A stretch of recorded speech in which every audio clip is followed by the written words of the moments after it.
For you to optimize your short game, you need to learn just 3 shots, and that will cover every single shot around the green. Okay, so shot number 1 is the chip and run shot. So this is in a position where you've got nothing to go over. We can get that ball running as soon as possible. Okay, so in a situation like this where I've got nothing to go over, I want to land that ball on the front edge of the green and just let it release down to the hole. So you need to pick a club that's going to allow you to do that. I've picked a 9-iron here.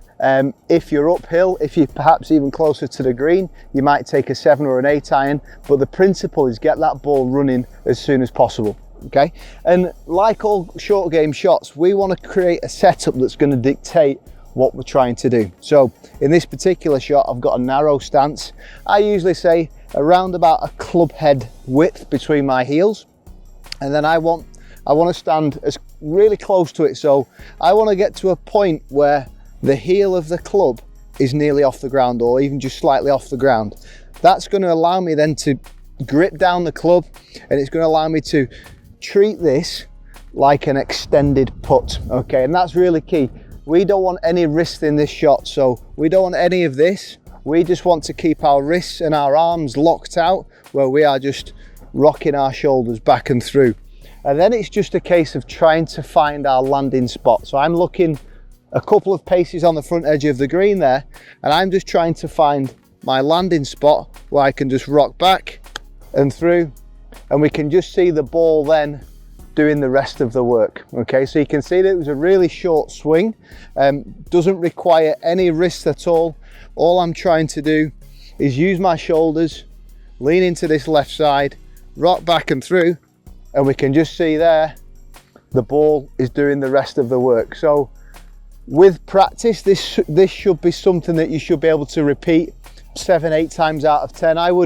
In this situation, I would always be looking to get up and down, and this is why I would lean towards this type of shot if you've got the opportunity, because it is super reliable, really just about feel with practice, and you should start to get up and down more times than not. Okay, so shot number 2. This is where we need a mid-flighted shot. Okay, so if we're in a situation like this where we have to carry the ball 50% and let it roll 50%, we need to hit a shot and take a club that's going to give us that. Okay, so I've grabbed my 50-degree wedge here. So this is going to give me a little bit more height, but then it's also should stop in time to get to the hole. If with practice, if we find out that the 50 degree is running a bit too much, we can go for our 54, so a little bit more loft. Again, you'll start to see a theme here where on that first shot where we perhaps want to land it 1/3 and run 2/3, we're now at 50-50. So always think about how far do I want to land it, how far does it need to roll, okay? And as these shots start to progress, what you'll see is that we start to introduce a little bit more wrist, where the first one was very much no wrists at all. We're now still controlled by the body, but there is going to be a little bit of wrist hinge. So we're still allowing the wrist to hinge. And for me, one of the big things that's going to allow you to get that wrist hinge is having a light grip. Okay, so we want the same principles in the setup, but by having a light grip, that's going to allow us to just set that club a little bit more.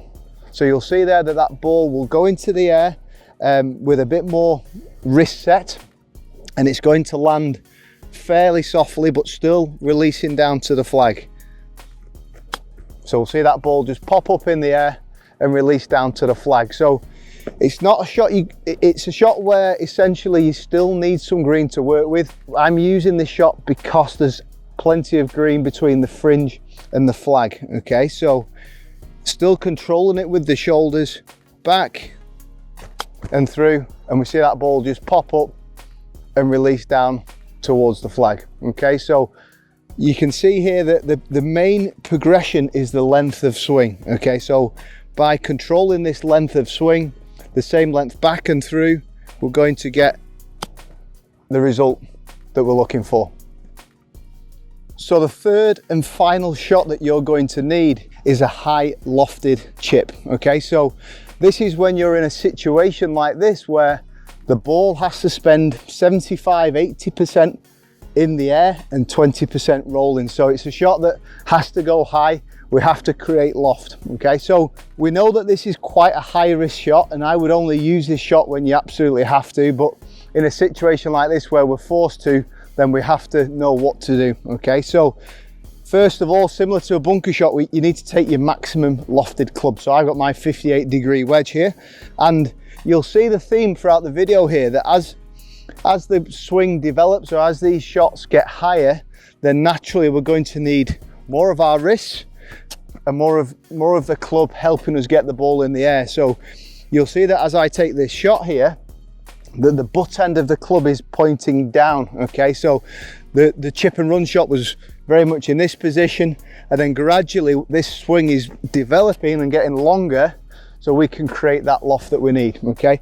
And again, controlling everything is the body, okay? So the body still has to turn. In terms of the setup, if you've got a pretty good lie, then you can afford to get that ball a bit further forward in your stance. So the further forward you put the ball, the more loft you can create. As you can imagine, if this ball's too far back here, we have too much shaft lean and we're going to hit down with very little loft. So get that ball forward in the stance, similar to what you would do in a bunker shot, and then from there we can create loft much easier. You'll see that my hands are in a very neutral position here that basically allows me to create that extra loft, and it pops up in the air nicely. So even with a perhaps what would be quite a difficult shot, we can create a setup here that is going to allow you to create that loft that you probably wouldn't always need to be able to get. I see a lot of guys opening club faces and standing very open and swinging really hard. Now that could be good, but it's very, very high risk. If you create this setup here that's going to maximize the loft, it's much easier shot to pop up in the air, okay? One final thing I'll leave you with on this particular shot, I like to use my right hand a little bit more. So as I come through, I just allow that club head to overtake the hands as I'm coming through. We don't want too much shaft lean. Let that right hand, let that club head overtake the hands as you're swinging through. So same idea with the setup, and let that right hand just overtake nearly in the hole there, just caught the flag. Okay, so 3 shots that all you really need in and around the green: the chip and run shot, the mid-flighted shot, and the high lob shot. Give those a go. It's helped a lot of my students over the years. It can help you guys too.